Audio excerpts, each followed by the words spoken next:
Shalom, salam damai sejahtera di dalam nama Tuhan Yesus Kristus. Apa kabarnya hari ini? Tentunya baik-baik bukan? Atau ada di antara kalian yang saat ini sedang sakit? Mungkin juga ada yang lagi sedih, lagi galau. Ayo semangat. Firman Tuhan mengatakan bahwa hati yang gembira adalah obat. Sekali lagi saya katakan, firman Tuhan menyatakan hati yang gembira adalah obat. Jadi, jika kalian saat ini sedang sedih, sedang galau, dan pengen sehat, kalian harus bergembira. Ayo katakan kanan, kiri kalian. Ayo gembira, ayo senang. Karena hatimu bisa senang dan kamu akan sehat. Hari ini selama 30 menit ke depan kalian akan ada bersama dengan Ibu Trimariati dalam acara pendidikan agama Kristen.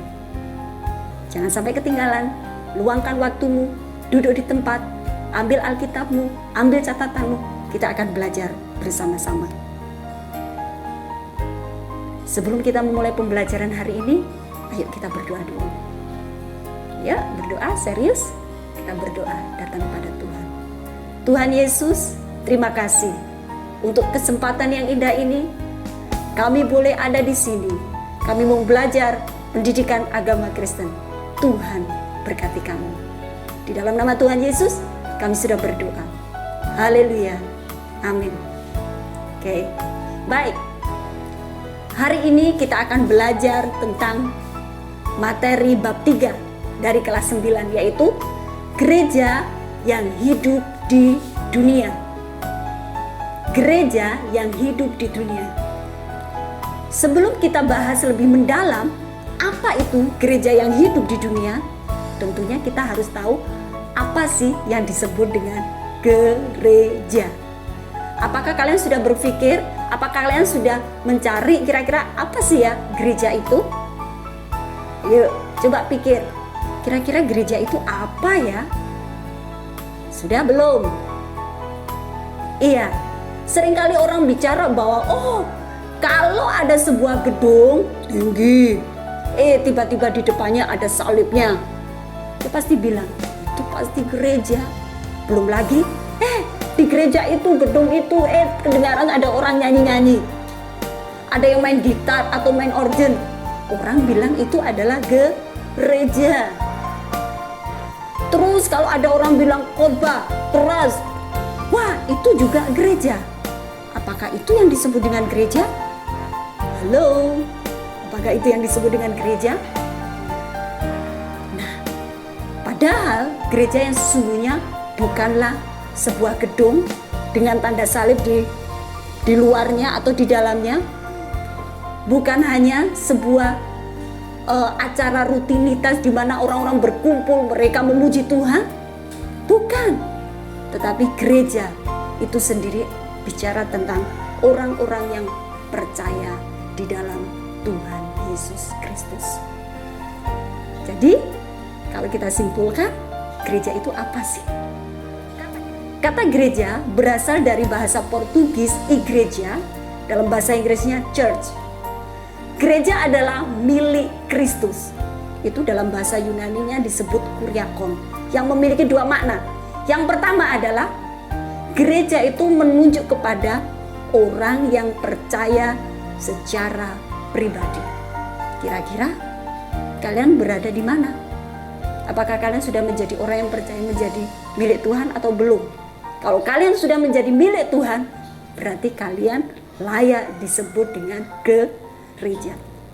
Pengertian yang kedua, gereja menunjuk kepada tempat yang dikhususkan untuk peribadatan. Seperti yang Putri sampaikan tadi, bahwa ketika orang datang ke gereja berkumpul memuji Tuhan dalam sebuah gedung, itu disebut dengan juga gereja, tapi dalam pengertian yang kedua. Kita akan melihat dalam perjanjian baru. Kata gereja berasal dari bahasa Yunani yaitu eklesia. Kata ini adalah kata majemuk, yaitu penggabungan preposisi antara ek keluar dan kata kerja kaleo yaitu memanggil, yang secara literal dapat diartikan bahwa orang-orang yang dipanggil keluar dari dosa kepada keselamatan, dari kematian kepada hidup, dari tawanan iblis kepada kemerdekaan di dalam Kristus. Jadi ketika orang itu percaya, ketika orang itu memutuskan untuk aku percaya Tuhan Yesus, mengakui Tuhan dan Juru Selamat, dia disebut dengan gereja. Jadi jangan salah kaprah kalau kita bilang bahwa apa sih itu gereja? Gereja bukan gedung, gereja bukan hanya orang-orang yang kumpul memuji Tuhan, bukan. Tetapi yang disebut dengan gereja adalah you and me, orang-orang yang percaya di dalam Yesus. Paham? Kembali lagi dengan Ibu Trimariati dalam pendidikan agama Kristen. Oke, kembali lagi ke materi. Gereja yang hidup di dunia. Kira-kira kalau kalian, kalau saya, anak-anak Tuhan disebut dengan gereja, apa yang harus kita lakukan ketika kita hidup di dunia ini? Mau diam saja? Mau acuh tak acuh? Atau ikut-ikutan dengan dunia? Kira-kira bagaimana? Apakah mau seperti itu? Tidak. Tetapi ketika kita katakan bahwa saya adalah gereja Tuhan, kalau saya adalah gereja, saya harus hidup. Gereja yang hidup di dunia adalah yang pertama, yaitu gereja yang memberitakan. Apa? Ulangi sama-sama yuk. Gereja yang memberitakan. Dalam bahasa Yunani menggunakan kata kerugma yang berarti pengumuman atau pemberitahuan dalam konteks ibadah. Kita baca di dalam Kisah Para Rasul 2 ayat 14 yang berbunyi, maka bangkitlah Petrus berdiri dengan ke-11 rasul. Dan dengan suara nyaring ia berkata kepada mereka, hai kamu orang-orang Yahudi dan kamu semua yang tinggal di Yerusalem, ketahuilah dan camkanlah perkataan ini. Ini menunjukkan suatu kerugma, pemberitaan, pengumuman. Nah, pertanyaannya adalah kira-kira apa yang diberitakan? Kira-kira apa yang diumumkan? Apakah yang diumumkan adalah karena saya gereja maka yang saya umumkan adalah diri saya? Apakah seperti itu? Apakah ketika saya sebagai gereja, ketika saya memuji Tuhan, ini loh suara saya? Apakah itu? Bukan. Tetapi inti dari pemberitaan dari gereja yang hidup di dunia adalah satu. Siapa? Tuhan Yesus Kristus. Gereja yang memberitakan, bukan yang lain yang diberitakan, tetapi hanya satu, yaitu Tuhan Yesus. Siapa Tuhan Yesus? Tuhan Yesus itu adalah Tuhan yang luar biasa, yang hidup, yang telah mati, yang bangkit dari kematian dan naik ke surga. Dikatakan bahwa barang siapa yang percaya kepada Tuhan Yesus, dia akan memperoleh kehidupan yang kekal. Itu yang diberitakan, bahwa keselamatan hanya di dalam Tuhan. Bisa dimengerti sampai di sini? Gereja yang hidup di dunia pertama, gereja harus memberitakan. Yang diberitakan adalah Tuhan Yesus sendiri.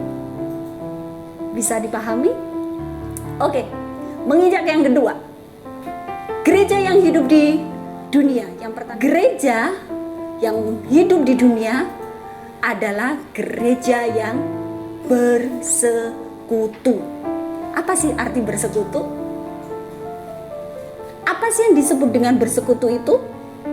Bersekutu adalah berkumpul bersama orang percaya untuk beribadah. Ayo, ada nggak yang malas-malasan ke gereja nih? Loh, ini kan corona, ngapain ke gereja, kan nggak boleh kumpul-kumpul. Jangan salah, meskipun corona kan kita bisa berkumpul dengan orang yang percaya, iya toh? Itu disebut dengan gereja yang bersekutu. Dalam bahasa Yunani adalah koinonia. Pada zaman perjanjian lama, bangsa Israel itu beribadah pada hari Sabat. Sementara pada zaman perjanjian baru, orang percaya beribadah pada hari Minggu. Ayo anak-anak yang sekarang kalian mulai males-malesan baca Alkitab, males-malesan, aduh ngapain sih ibadah daring, ngapain sih gitu. Ayo ingat, gereja yang hidup di dunia yang kedua adalah gereja yang mau bersekutu, berkumpul dengan teman-teman seiman, sehingga kita semakin dihidupkan. Kita yang lemah bisa dikuatkan. Bisa dimengerti? Nah, ini PR buat kalian yang lagi males-malesan. Ayo, hidup kembali, hidup gitu. Oke, yang ketiga, gereja yang hidup di dunia yang ketiga yang tidak kalah penting, yaitu dia tidak membeda-bedakan. Kalian tahu lagi ini enggak? Hitam atau putih, kulit hitam, kulit putih. Tahu lagu itu enggak? Nggak seru kalau nggak dinyanyiin sama-sama. Ayo ambil ya waktu kalian saat ini, kita akan memuji Tuhan bersama-sama. Hitam atau putih, kulit hitam, kulit putih. Hitam atau putih, rambut lurus atau keriting, semuanya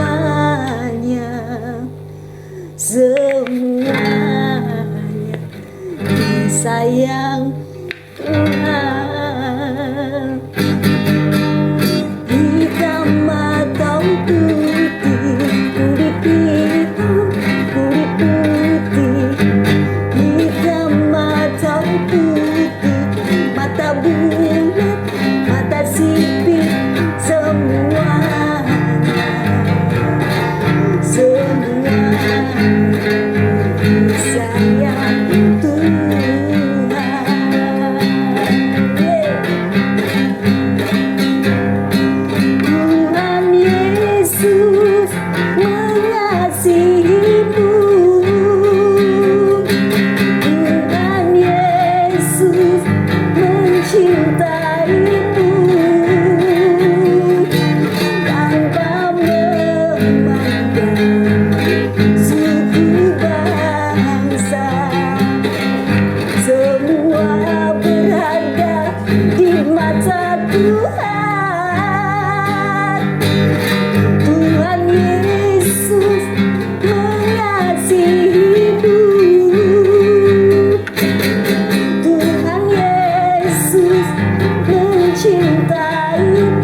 atau putih, rambut keriting, rambut lurus, semua disayang Tuhan. Jadi jangan membeda-bedakan. Kadang-kadang ketika orang melihat warna kulit, aduh, you kan hitam, aku kan putih, ngapain kita jadi satu? Gereja yang hidup di dunia, dia tidak boleh membeda-bedakan. Entah kalian warna kulitnya hitam, entah kalian warna kulitnya putih, entah kalian dari golongan orang yang kaya, orang yang mampu, berduit, atau bahkan tidak mampu. Ayo, sebagai gereja yang hidup di dunia, yang sudah dilahirkan kembali oleh darah Yesus, ayo jangan membeda-bedakan. Itu kemauan Tuhan, bukan kemauan kita. Sekat-sekat yang memisahkan manusia berdasarkan ras, kelas, maupun jenis kelamin, ini semua sudah dihapuskan oleh darah Tuhan Yesus. Kematian Tuhan Yesus di atas kayu salib sudah menghapuskan itu semua. Karena itu, sebagai gereja Tuhan, ayo bangkit. Bangkit, berani memberitakan kebenaran firman Tuhan. Gereja yang hidup di dunia mau bersekutu dengan orang-orang yang percaya. Dan juga dia tidak mau membeda-bedakan dengan yang lain. Masih ingat cerita tentang Martin Luther King Jr.? Siapa dia? Dia adalah seorang pendeta baptis dan aktivis Amerika Serikat yang menjadi juru bicara dan pemimpin gerakan hak sipil tahun 1954 sampai 1968. Dia begitu luar biasa ketika dia harus memperjuangkan orang-orang kulit hitam. Kira-kira di zaman sekarang ini yang serba modern, apa yang akan kita lakukan? Apakah kita dengan adanya hal semacam itu kita langsung, ya itu kan Martin Luther, itu kan para pendahulu kita, apakah kita akan seperti itu? Seharusnya gereja Tuhan yang hidup di dunia tidak boleh kalah dengan orang-orang yang sudah mau berkorban untuk Tuhan. Kita harus maju, kita harus bisa hidup sebagaimana Allah telah menghidupi kita. Baik, saya pikir sampai di sini materi tentang gereja yang hidup di dunia. Apakah ada pertanyaan dari kalian? Catat, kalau ada pertanyaan, tanyakan itu kepada guru kalian masing-masing. Oh, saya tidak mengerti apa yang dimaksud dengan ini. Catat. Kan kalian bawa catatan toh? Catat. Ada guru kalian. Ditanyakan itu. Bu, saya tidak mengerti ini, tanyakan. Catat. Dan kita akan berdiskusi bersama-sama. Baik. Waktunya kita akan mengambil saat untuk bersaat teduh. Ambil waktu kalian untuk kita datang kepada Tuhan. Kita akan merenungkan kebaikan Tuhan. Selama ini, sudahkah kita menjadi gereja yang hidup di dunia? Selama ini, sudahkah kita mau memberitakan Tuhan? Atau justru kita malu-malu? Atau justru kita takut-takut? Selama ini, apakah kita sudah bersekutu dengan Tuhan? Atau justru kita malah malas-malasan? Selama ini ketika kita bertemu dengan orang yang berbeda dengan kita, apakah kita mau merangkul dia? Atau justru no, I hate you, aku tidak mau dengan kamu. Hari ini waktunya kita akan datang kepada Tuhan. Hari ini waktunya kita ambil langkah konkret, langkah yang nyata dari hati kita, bahwa kita mau menjadi gereja yang hidup di dunia. Bukan gereja yang mati, gereja yang hidup, yang melakukan 3 hal tadi. Ya, bisa? Ayo kita datang kepada Tuhan. Kita akan berdoa, minta pimpinan Tuhan agar Allah menolong kita. Karena Ibu tahu bahwa dengan kekuatan sendiri kita tidak mampu melakukan itu. Tetapi bersama Dia kita bisa. Kenapa harus takut? Ada Yesus. Ada Tuhan Yesus yang akan menolong kalian sehingga kalian bisa menjadi gereja yang hidup, bukan gereja yang mati. Ini tanggung jawab kita sebagai gereja di zaman sekarang, di masa pandemi ini. Ayo bangkitkan gereja di diri kalian. Bangkitkan itu untuk hormat kemuliaan bagi nama Tuhan.